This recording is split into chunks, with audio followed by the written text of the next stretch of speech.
دولت ترکیه داگیرکر به هجت پوچ و والا آرمانج دکه کو اریش باکور و شلات سوری بکه حریم به دست انچته برماهی و بردامی دایش نه داگیر بکه اولیوه حریمی سیاست آخر متینکر و میجگدار بمشینه باشته زانین کو دبنگه راستین هجت داگیرکری دولت ترکیه راست نینن فراست داگیرکری دولت ترکیه که بردامی کمپلاسر ریبر گلان ریبر عبدالله اوجلان دوان روزن سالواگر نه جتمه ده هولده ده باکور و شلات سوری داگیر بکه آرمان دبنگه داگیرکری دولت ترک هدف گرفتن دستکفتی انگل کرد و گلین بندسته و که بردامی کمپلانه جتمه آرمانج دکه کو هبون و آزادی گل کرد قرکرین را درباز بکم بگمان گل کرد گل کی دیروک خودش شر و برخوادان نقد و ندوره دیروک مروایی هریشن داگیرکاری سر کرد و کردستان دیسا هم بر وان هریشان برخوادان و قهرمانی گل کرد جی باش دزانه لسر خاک باکور روشلات سوری جف 7 سالند پیشنگی گل کرد لهمبر چتن دولت ترک و النصر داعش و هر وکیدن تکوشین آزادی و رومت بخوین هزاران شهیدان دادم مینا کاوی هر زده بویان نرخ مروایی جی برخوادان کوبانیا برح آرین میرکان او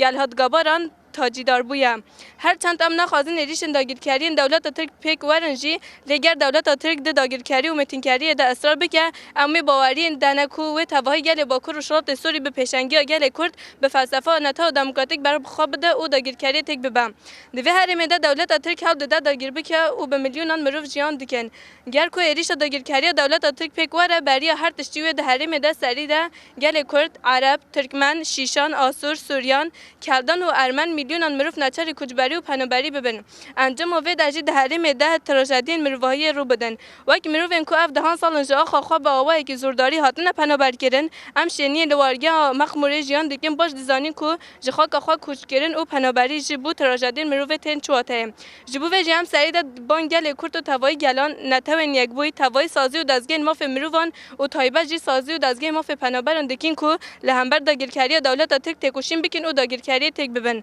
به بونه امجا رگدن داگیرکاری دولت تک به تندی شرمزار دکن و برخوادان گل یا همبری داگیرکاری به دل و جان سلاف دکن بجی برخوادان گل روجاوا بجی برا پوش شهید نامر